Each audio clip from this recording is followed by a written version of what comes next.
bener Om, kalau mau tumbuh harus punya duit. Bisnis itu susah, jadi sangat susah gitu. Iya. Tapi ini susah dibuat gampang. Gue kerja di suatu company, yaudah gue kerja aja. Iya. Nggak tahu mau ngapain, yang penting dapat gaji bulanan pulang. Ini kita konteksnya business owner belum bisa jalan-jalan. Iya. Di Bitalk curhat dan cuan. Hai Smartpreneurs, ketemu lagi kita di Bitalk, podcast dari Bisense Indonesia. Sesuai misinya Bisense, kita ini kepengen memberdayakan pertumbuhan bisnis. Aduh, kesannya serius banget ya. Ya, tapi sebenarnya di sini tuh kita akan ngobrol, diskusi panjang lebar mengenai seputar apa ya, istilahnya financial, kemudian marketing, branding, bahkan juga product development. Aku akan bawa dua rekanku di sini, ada Awe. Awe ini lebih banyak ke product development dan juga digital marketing. Kemudian juga ada Om Danang yang banyak ngobrolin tentang financial and operational. Jadi sebenarnya di Bitalk ini kita akan banyak ngobrolin juga tips-tips yang applicable untuk pertumbuhan bisnis kita. That's why di sini kita punya tagline adalah curhat dan cuan gitu. Oke Om, aku kayaknya langsung aja ya. Jadi sebenarnya kalau kita mau ngomongin pertumbuhan bisnis gitu, emang bener Om, kalau mau tumbuh harus punya duit. Iya. Jadi gini, kalau mau tumbuh harus punya duit. Ini sebuah pernyataan ya, statement yang umum. Semua orang bayangannya seperti itu memang. Tapi ini boleh didebat loh Mas Awi. Iya, pasti. Mas Ini Awi akan nanti- banyak perdebatan. Nah. Pasti. Kita ini kayak politik tingkat dunia gitu ya. Sebenarnya kita Jadi- nggak ngedebatin kita, tapi ngedebatin pernyataan-pernyataan Iya, yang ada di betul. luar. Jadi ini nggak apa-apa. Kita saling memberi masukan. Toh ini juga Ya. untuk pemahaman kita bersama ya. Yes. Yang kedua perlunya bahwa di Bisense Bitalk ini kita tidak hanya secara teoritis saja, tapi kita ingin memberikan sesuatu yang mungkin bisa dipraktekkan Yes. oleh kawan-kawan pebisnis di luar sana yang barangkali juga membutuhkan apa yang kita perbincangkan saat ini. Ya, jadi kita perbincangkan sesuatu di sini bersama-sama ya. Pertanyaannya sulit ini. Bisa dijawab panjang lebar, ya Mas Awi? Pertanyaan sulit Iya. tapi jawaban mudah boleh Om. Lah boleh. Kita permudah aja Iya. dari jawaban-jawaban sulit, ibaratnya biar teman-teman pebisnis ini akan lebih mudah lah dipahami. Ya. Gitu. Setuju. Gitu sih. Ini Mas Awi ini biasanya pebisnis juga, jadi paham gitu ya. Kalau bisnis itu susah jadi sangat susah gitu, Iya. tapi Iya. ini susah dibuat gampang. Dibuat gampang aja. Om. Iya. Ya. Ya, memang growing.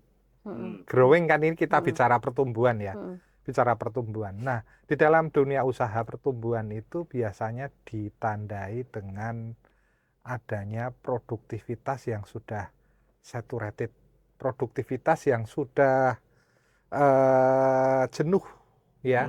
Sebagai contoh, kapasitas terpasang sebuah mesin itu sudah mencapai titik maksimal. Mesin itu nggak mungkin kapasitas terpasangnya atau installed capacity-nya itu 100%, 80%. Itu sudah 80%. Nah, kemudian ini dipikirkan bagaimana ini untuk berkembang, growth gitu.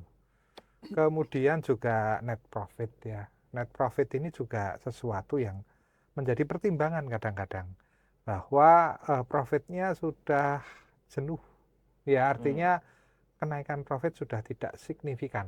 Nah, tidak signifikan lagi karena apa? Produktivitasnya tidak signifikan lagi. Kenaikannya, deltanya itu kalau teori ekonomi mikronya begitu, deltanya sudah tidak signifikan lagi. Jadi disitulah saat yang tepat memang untuk growth gitu.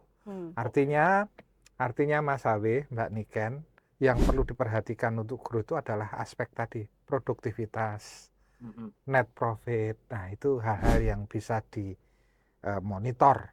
Apakah ini sudah mulai tahap growing atau tidak seperti itu ya. Tapi gini Mbak Niken, Mas Awe, growth atau growing untuk memasuki tahap skala ekonomi yang lebih tinggi itu pilihan sebenarnya.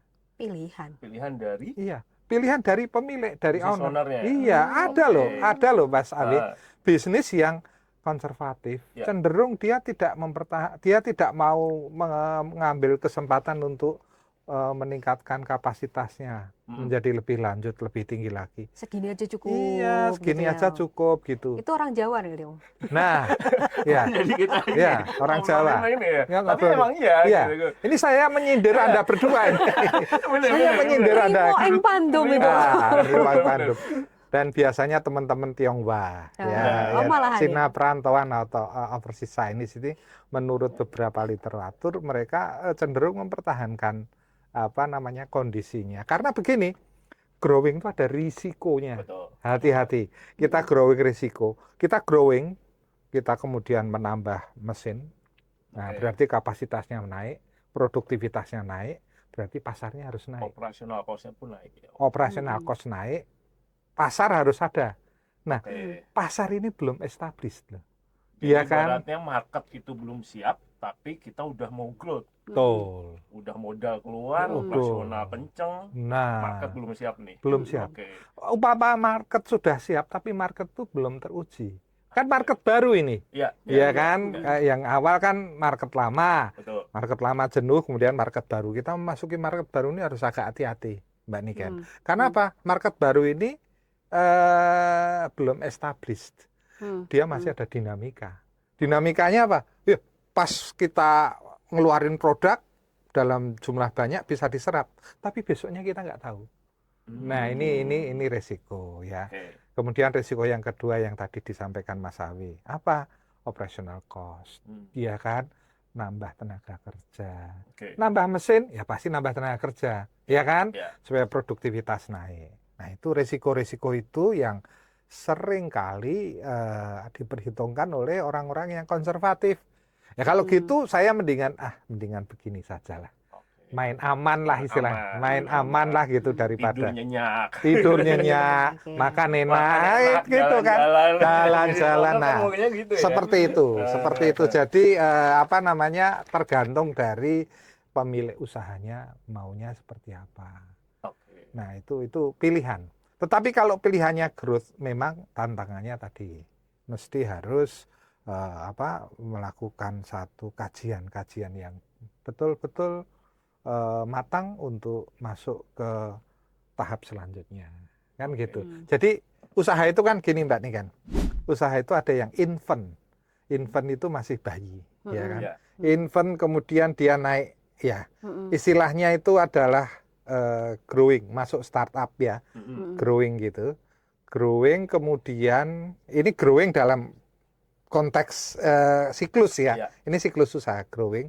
Setelah growing itu kemudian kita masuk ke mature, sudah mature, usaha itu sudah.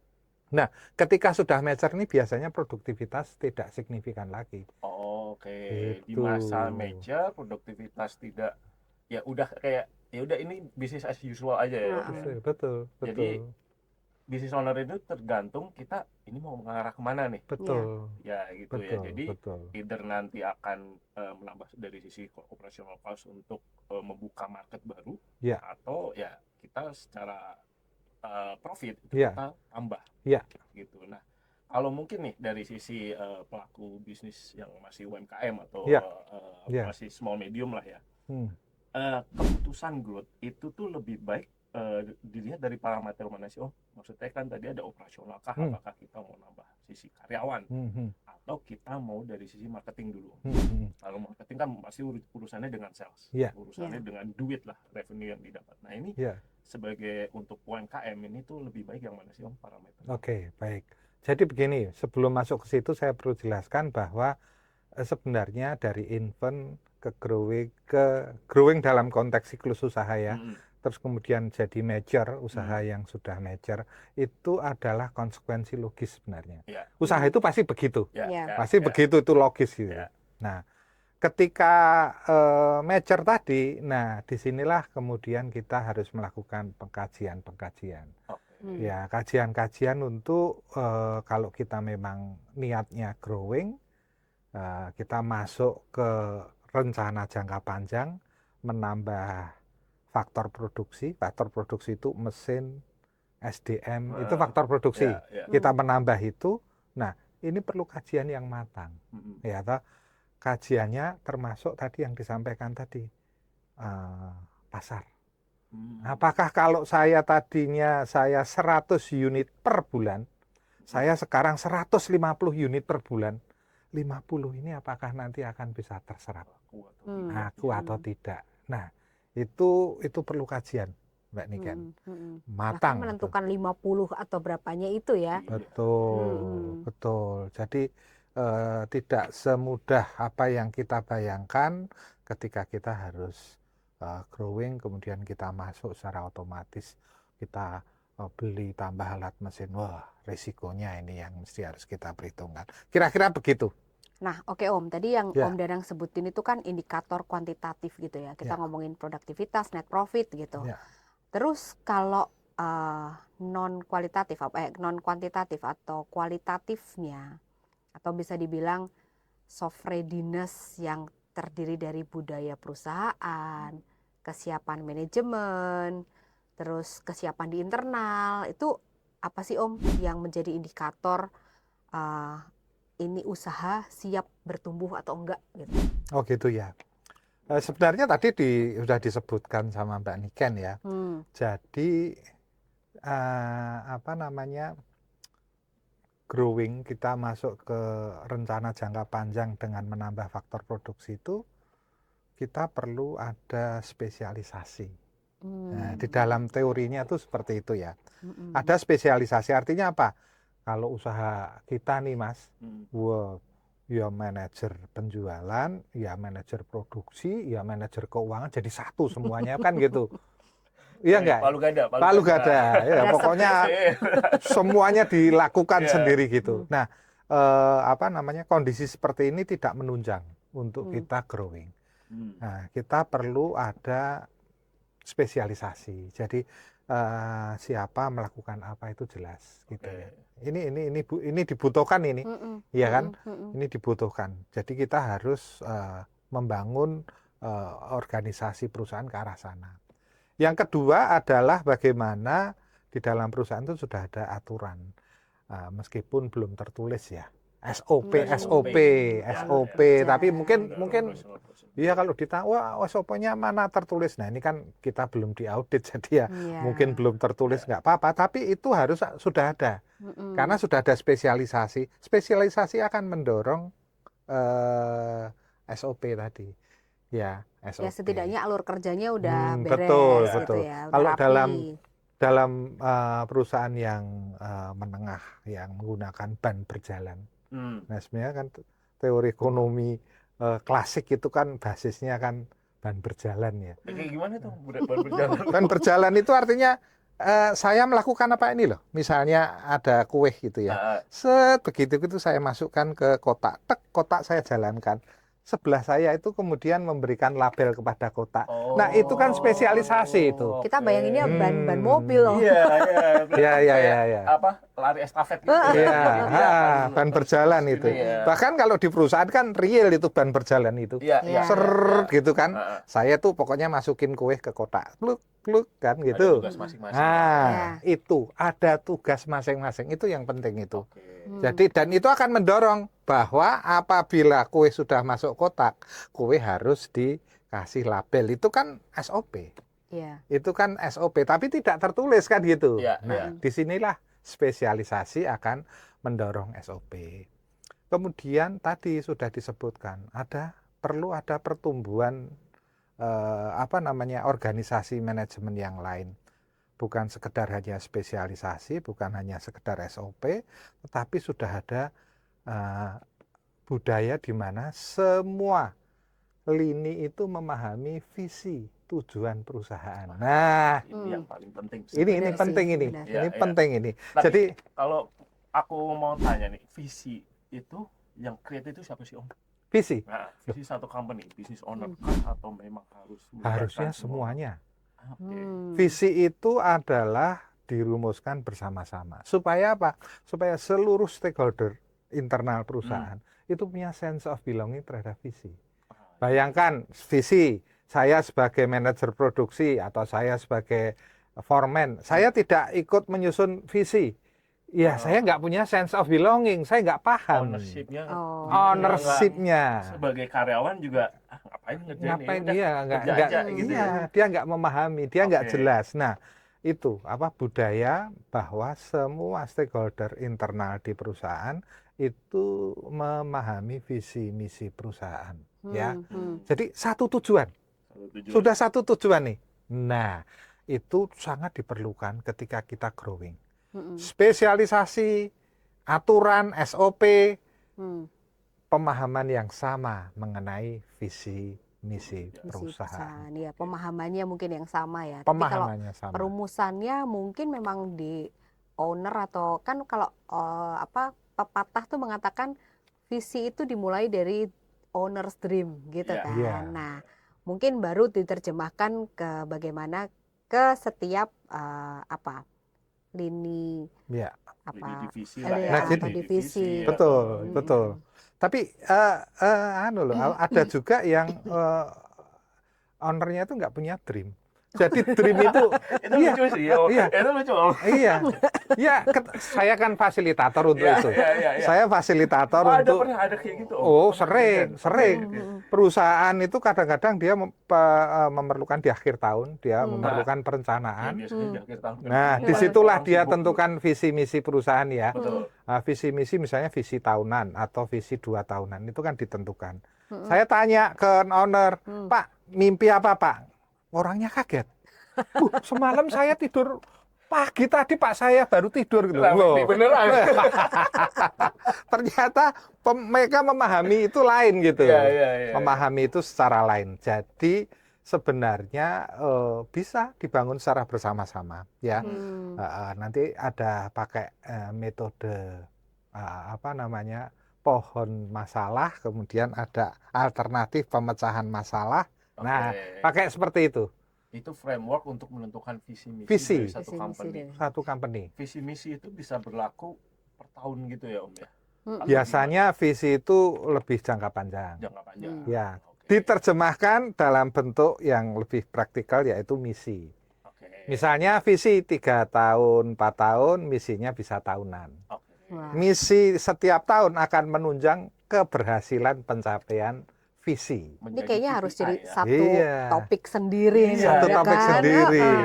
Karena gini, kita taunya adalah visi itu ya cuman sekali gitu kan. Mungkin ada yang pahamnya gitu kan.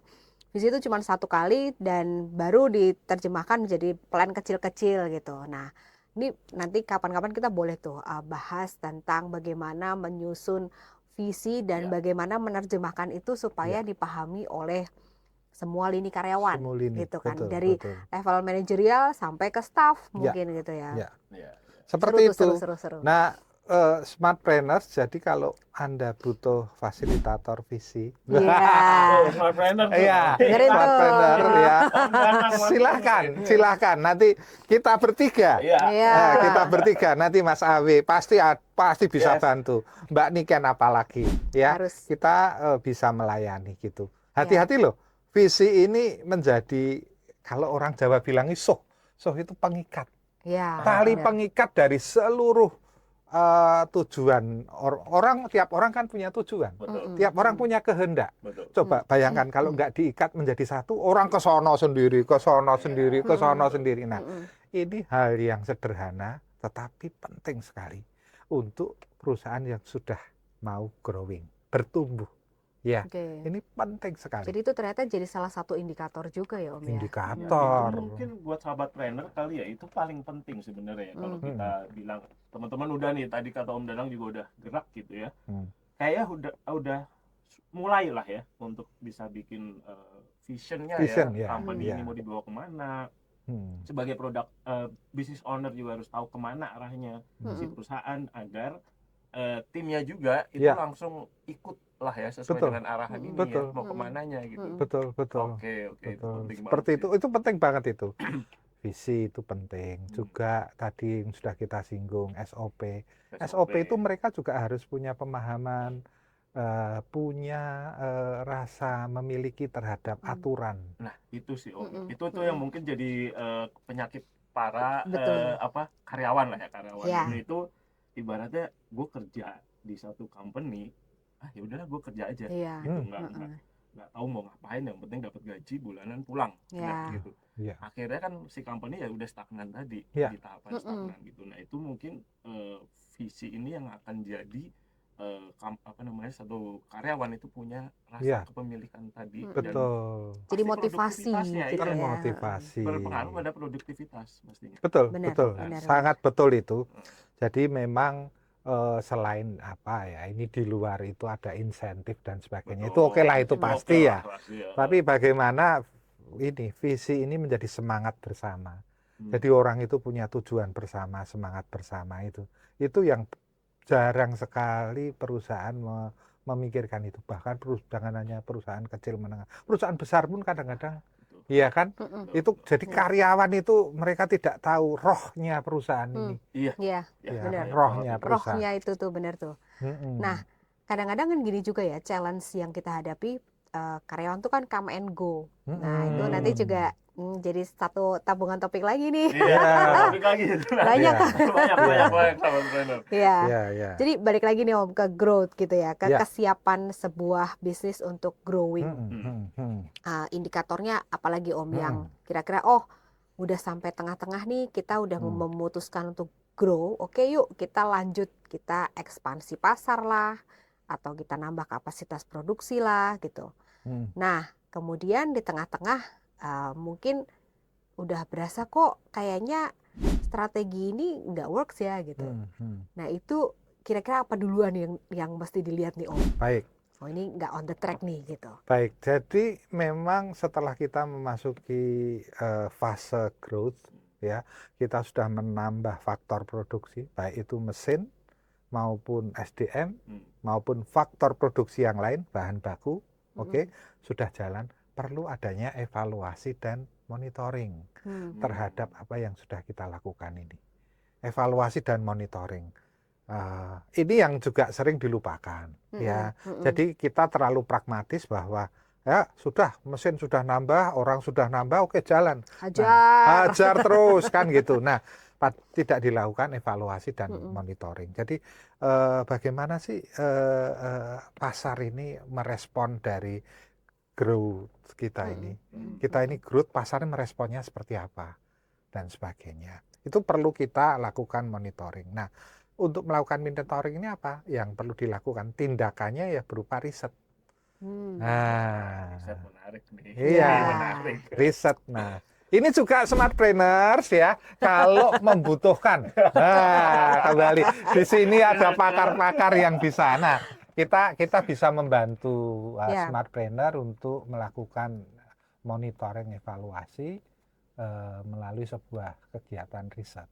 Ya, seperti riset itu. Dan jangan lupa bahwa riset itu pun harus dilakukan melibatkan perusahaan, melibatkan SDM di perusahaan gitu.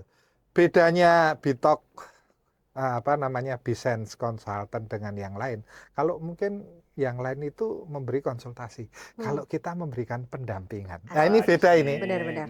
Ini beda ini. Benar-benar beda. Ini beda. Pendampingan artinya apa?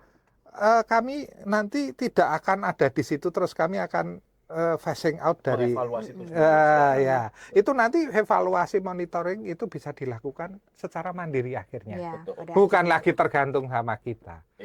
Kita hanya menjadi trigger di depannya supaya dilakukan monitoring evaluasi. Kita membawa metode, kita ngajarin menggunakan metode itu. Selanjutnya terserah, monggo. Running aja, lakukan seperti yang sudah. Nah, ini kita beda memang. Betul. Bukan sekedar hanya konsultan biasa gitu. Setuju, mantep banget nih. Setuju kan gitu. Iya. Kira-kira ada selain riset gitu Om, apalagi Om yang bisa dilakukan gitu? Ya, sebenarnya riset itu kan induknya ya. Riset itu bisa, satu, riset pasar. Dilakukan lagi itu riset Ya. pasar. Ya, kita melihat lagi bagaimana respon pasar. Yang kedua, riset secara internal. Produktivitasnya gimana nih? Lebih ke operasional. Iya, Ininya operasional. ininya, konteksnya lah Konteksnya ya. operasional di internal kita. Nah, itu semuanya harus dilakukan gitu. Nah, ini yang sering. Atau riset produk, wah ini Nah, AW nih. jagoannya beliau ini ya. Ini di sini ada jagoan product development. Nah, itu Iya, nanti benar jadi ya. satu topik lagi. Nah, Ya. betul. Kalau ngomongin research itu banyak banget. Ada research Benar. marketing tadi kan. Iya. Market research, market operasional internal, Iya. produk segala macam itu akan ada banyak segmen pastinya. Nah, itu Yes. tunggu aja lah nanti ya pastinya di Kita bahas. ini di talk ini pasti ada. Iya. Banyak tabungan topik kita, tenang aja. Iya. Jadi kira-kira gitu. Nah, mungkin untuk melengkapi jawaban tadi Mbak Niken tadi. Kemudian data-data apa yang harus diadakan? Ya, betul. ketika kita melakukan monitoring itu, wah ya macam-macam. Yang jelas perusahaan itu kan sudah harus asumsinya sebelum growth, perusahaan sudah tertata nih, sudah ada bagian keuangan menyediakan data. Data apa? Data mengenai aset, data mengenai penjualan. Penjualan, operasional, capeknya lah ya ibaratnya. Dan sebagainya ya, data-data mengenai karyawan ya. Oh, masuk ke HRD, oh sudah ada job deskripsi. Nah, itu tanda-tandanya perusahaan itu sudah advance. Iya, advance. Berarti ibaratnya aku bisa simpulin satu company udah ready untuk growth itu tuh kalau emang secara sistem operasional baik dari sisi divisi marketing, operasional internal, terus produknya juga itu tuh udah ready, itu baru bisa kita growth lah ya. Betul. Ibaratnya gitu ya. Dan yang paling siap sebenarnya business owner-nya sih. Business Karena owner, memang pengambilan keputusan itu at the end di si owner gitu kan. Dengan segala resikonya tentunya ya gitu ya. Ini kita konteksnya business owner belum bisa jalan-jalan. Iya. Oh, itu nanti. Itu nanti, pokoknya konteksnya business owner nggak boleh. Business owner belum bisa jalan-jalan. Harus kerja keras dulu. Harus kerja keras dulu. Oke Om, tadi kan kita udah ngomongin indikator-indikator gitu ya. Tapi kalau misalnya nih udah di tengah-tengah, udah mutusin growing, udah nambah sumber daya gitu. Tapi kayaknya ini nggak on the track deh gitu. Itu atau apa mungkin Om Danang punya pengalaman kesalahan yang paling umum saat bisnis tuh memutuskan untuk growing. Itu gimana Om? Iya, yang utama adalah monitoring dan evaluasi ya. Monitoring dan evaluasi artinya begini. Kalau kita sudah masuk ke tahap grow, ya grow stage gitu ya, atau fase growing, itu kita harus melakukan monitoring dan evaluasi. Untuk apa? Agar kita tahu apakah grow kita ini on the track atau tidak, ya kan?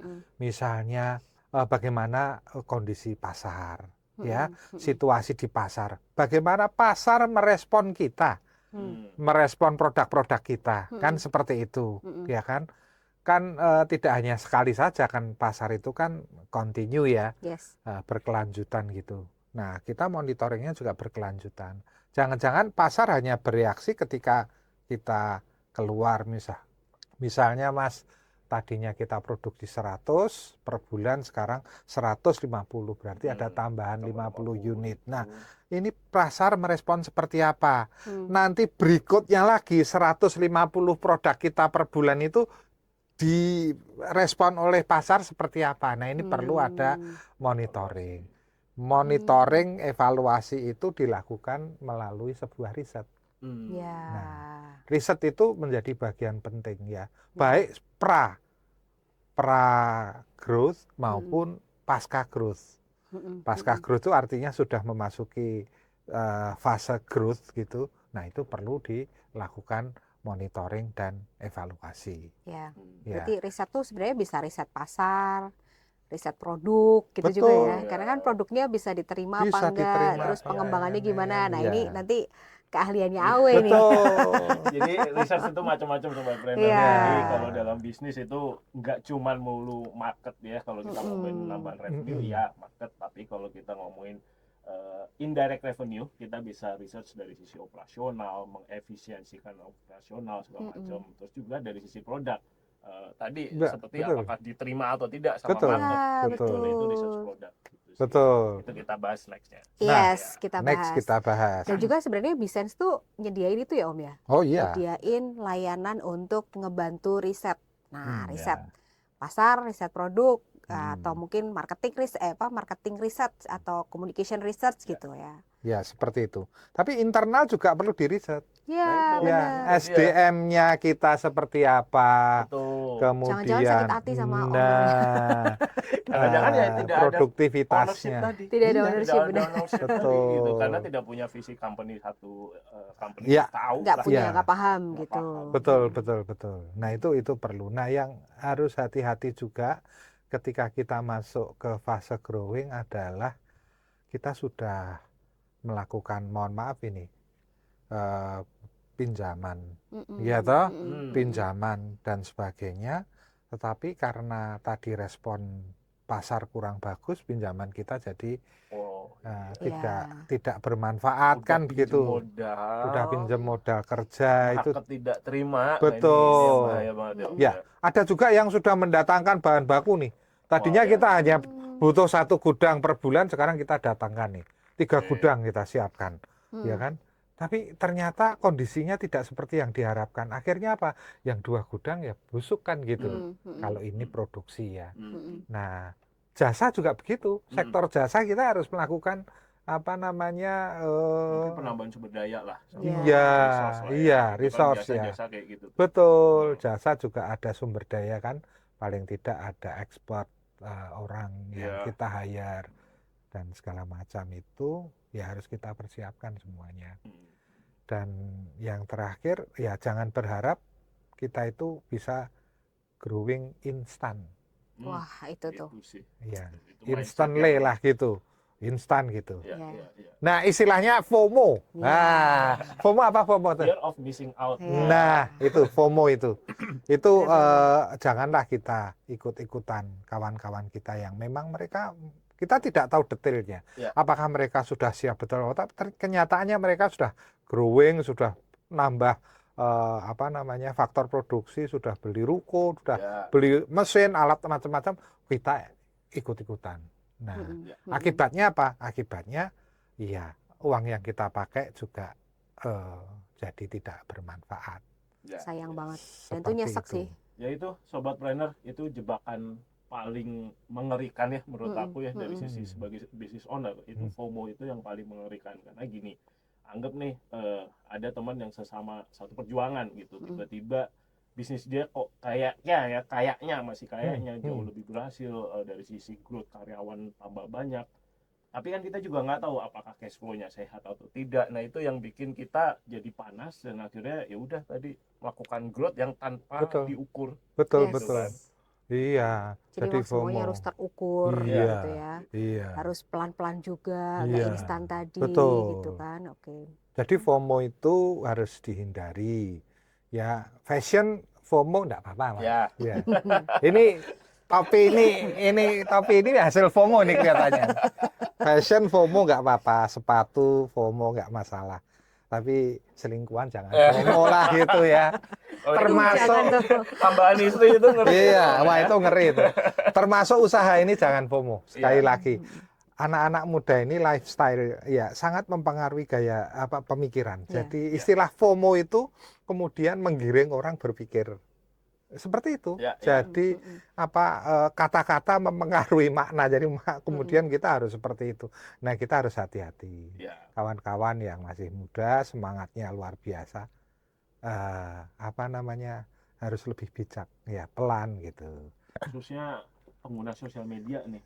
Teman-teman business owner, pengguna sosial media, nah itu gampang batu FOMO-nya. Jadi hati-hati aja, tutup aja dulu sosmednya kalau perlu ya Iya. saat ini. Distraction itu ya, Distraction. benar-benar. Jadi benar. ya udah fokus aja pada pengembangan, khususnya tadi ya urutannya mungkin Betul. kita build dulu visi perusahaan kita dulu, Mm-mm. terus kita bikin sistemnya dulu serapi mungkin Mm-mm. dengan operasional yang sangat efisien lah ibaratnya gitu ya. Mm-mm.